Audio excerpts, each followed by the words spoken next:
Hey guys, welcome to my channel. আমার চ্যানেলে তোমাদের সবাইকে অনেক অনেক ওয়েলকাম আর অনেক অনেক ভালোবাসা। আই হোপ তোমরা অনেক অনেক ভালো আছো। আর আমি এই কেটে যাচ্ছে তোমাদের আশীর্বাদে আর কি। তো রাধে রাধে বলে আজকের ভিডিওটা স্টার্ট করছি বন্ধুরা। আজকে হচ্ছে উড়িষ্যাতে আমার সেকেন্ড দিন। তো সেকেন্ড দিন আমি কী করছি তো সেটাই তোমাদের সাথে শেয়ার করব। ভিডিওটা স্কিপ না করে পুরো ভিডিও দেখো, আশা করি তোমাদের খুব খুব ভালো লাগবে। তো রাতের বেলা আমরা ব্যাগপত্র সব গুছিয়ে নিয়েছিলাম, ভোরবেলা আমরা পুরীর উদ্দেশ্যে রওনা দেব বলে। তো এখন ভোর হয়ে গেছে আর দেখো আমরা কিন্তু সবাই রেডি হয়ে গেছি, এখন আমরা বেরোবো পুরীর উদ্দেশ্যে। ভোরবেলায় 3টের সময় উঠে কিন্তু আমরা সবাই রেডি হয়ে গেছিলাম, তার কারণ এখান থেকে ট্রেন ছিল সকাল 5টার সময়। এই কারণে আমরা ভোরবেলা উঠে রেডি হয়ে গেছি।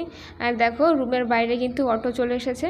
জিজু আগের দিনই অটোওয়ালাকে বলে রেখেছিল, এর জন্য কিন্তু অটোওয়ালা 3টের সময় রুমের সামনে চলে এসেছে। তো আমরা এখন অটোতে উঠেও গেছি, এখন আমরা যাচ্ছি স্টেশনের দিকে। তো আমরা স্টেশনেও চলে এসেছি আর এই স্টেশনের নাম হচ্ছে ছত্রাপুর। ছত্রাপুর থেকে এখন আমরা যাব পুরীতে। অটোতে উঠে বসে বসে আমার প্রচুর ঘুম পাচ্ছিল, তার কারণ আগের দিন ব্যাগ গুছিয়ে ঘুমাতে ঘুমাতে আমাদের 1টা বেজে গেছিলো। আবার আমরা 3টের সময় উঠে অটো ধরেছি, ভীষণ ঘুম পাচ্ছিল। আর দেখো এখন কিন্তু ভালোই অন্ধকার রয়েছে বাইরেটা, বেশ ভালোই অন্ধকার। আর এটা হচ্ছে ছত্রাপুর স্টেশন। এখন আমরা ট্রেনের জন্য ওয়েট করছি যে কখন ট্রেন আসবে। ট্রেনটা প্রচুর লেট করেছে। তারপর আমরা ট্রেনে উঠে গেছি আর দেখো ট্রেনে উঠে বসে বসে আমরা সবাই গল্প করছি, কিন্তু কি করব, ট্রেনই তো চলছে না। তার কারণ 2 ঘন্টা আরও বেশি লেট করে দিয়েছে, এক জায়গায় তো 2 ঘন্টারও বেশি ট্রেনটা দাঁড়িয়েছিল, তখন প্রচুর বিরক্ত লাগছিল। ফাইনালি 2 ঘন্টা পরে ট্রেনটা ছাড়লো। কি বলবো, বসে থাকতে থাকতে না মাথা খারাপ হয়ে গেছিলো। আর এই যে তোমরা এটা দেখতে পাচ্ছ, এটা হচ্ছে চিল্কা হ্রদ। আমার জিজু বলছিল যে চিল্কা হ্রদ দেখবে নাকি, আমি বললাম দেখবো। তো আমি দেখবো আর তোমাদের সাথে শেয়ার করবো না, এটা হতে পারে? এই যে দেখো, এটা হচ্ছে চিল্কা হ্রদ। এই করতে করতে আমরা পৌঁছে গেলাম পুরী স্টেশনে। ফাইনালি আমরা এখন পুরী স্টেশনে। আমি তো ভাবতেই পারছি না যে আজকে আমরা পুরীতে পৌঁছাবো। তো আমরা এখন পুরী স্টেশন চলে এসেছি। তো চলো আবার আস্তে আস্তে সামনের দিকে যাওয়া যাক, কোথায় কী হচ্ছে সব কিছু তোমাদের সাথে শেয়ার করব। আর এটা দেখো স্টেশনের মধ্যে কি দারুণ লাগছে, দেখো জগন্নাথ। আমার কাছে এই জিনিসটা ভীষণ ভালো লেগেছে, তাই ভাবলাম এটা তোমাদের সাথেও শেয়ার করি। পুরোটাই কিন্তু শোলা দিয়ে করা, কিন্তু কাঁচ দিয়ে এরকম করে রেখেছে যাতে সহজে নষ্ট না হয়ে যায়। আর এটা হচ্ছে পুরো স্টেশনের বাইরে অটো স্ট্যান্ড। আর হ্যাঁ, তোমাদের একটা কথা বলে দিই, মানে স্টেশনে নামার সাথে সাথে কিন্তু প্রচুর দালাল থাকবে, যে তোমাদের বলবে যে তোমাদের হোটেলে পৌঁছে দেবো, তোমাদের রুমে পৌঁছে দেবো, এত ভাড়া এত ভাড়া। তো আমি বলবো যে দালালদের কথা কিন্তু মোটেও শুনবে না। দালালদের কথা শুনলে কিন্তু তোমাদের প্রচুর ভাড়া নিয়ে নেবে। কারণ যখন আমরা পুরী স্টেশনে নামলাম তখন তো পুরো দালালের ছেকে ধরেছিল আমাদের, ঠিক আছে? তো আমি এটা তোমাদের সাথে শেয়ার করে দিলাম। এরকম কিন্তু মোটেও করবে না যে দালালের পাল্লায় পড়ে তাদের অটোতে করে চলে যাবে, তাহলে কিন্তু প্রচুর টাকা বেশি নেবে। তোমরা অটো স্ট্যান্ড থেকে যাবে, দেখবে কিছুটা হলেও সেভ হবে। তো এই করতে করতে কিন্তু আমরা চলে এসেছি সমুদ্রের পাড়ে, মানে প্রায় রুমের কাছেই চলে এসেছি। তো এখানে দাঁড়িয়েছি আমরা, এখন খেয়ে নেব ডিম টোস্ট, কারণ প্রচুর খিদে পেয়েছে, অনেকক্ষণ ট্রেনটাও লেট করেছে।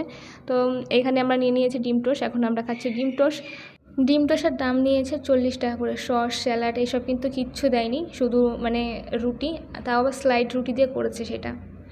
তো কী আর করবো, ডিম টোস্ট খেয়ে আমরা চলে আসলাম রুমের দিকে। আর এখন এই দাদা আমাদের এখন রুমটা দেখিয়ে দিচ্ছে। এই হলো রুম। রুমের ভিডিওটা একবারে করে নিয়েছি, পরে আবার সময় পাবো কি পাবো না সেটা জানি না। তারপরে এসে দেখলাম যে ঘরটা একটু এলোমেলো, তারপরে দাদা আবার চেঞ্জ করে দিল যে এই রুমটা না, তোমরা নিচের তলায় চলে আসো। তারপর আমাদের আবার এই রুমটা দিয়েছে। তো রুমে এসে আমরা পুরো রেডি হয়ে গেছি, এখন আমরা যাবো সমুদ্রতে চান করতে। কী মজা কী মজা, এখন আমরা সমুদ্রতে যাব চান করতে। তারপর গাইস আমরা চলে এসেছি সমুদ্রের পাড়ে, আর এই বীচটার নাম হচ্ছে স্বর্গদুয়ার। এই বীচটা কিন্তু প্রচুর পপুলার, আর আমাদের রুম থেকে সমুদ্র হচ্ছে মাত্র 500 মিটার দূরে। তো আমরা কোন হোটেলে উঠেছিলাম সেটা তোমাদের আমি বলবো, ভিডিও শেষে গিয়ে বলে দেবো যে আমরা কোন হোটেলে উঠেছিলাম।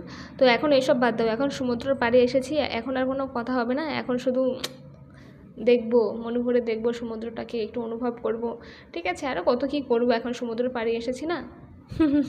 পাগল হয়ে গেছি সমুদ্র দেখে, মানুষ আমাকে পাগল বলবে, পাগল। সত্যি কথা বলতে কি জানো তো, আমি আমার লাইফে ফার্স্ট টাইম এই যে মানে সমুদ্র দেখলাম, সমুদ্রে স্নান করলাম ফার্স্ট টাইম, ঠিক আছে? সমুদ্র দেখে নিজেকে তো আর আনন্দে ধরে রাখতে পারছি না, মানে কি বলবো। হ্যাঁ, তোমরা হয়তো ভাববে যে এত বড় হয়ে গেছে এখনও সমুদ্র দেখেনি, সমুদ্রতে স্নান করেনি, কী রে বাবা, হয়তো ন্যাকামো।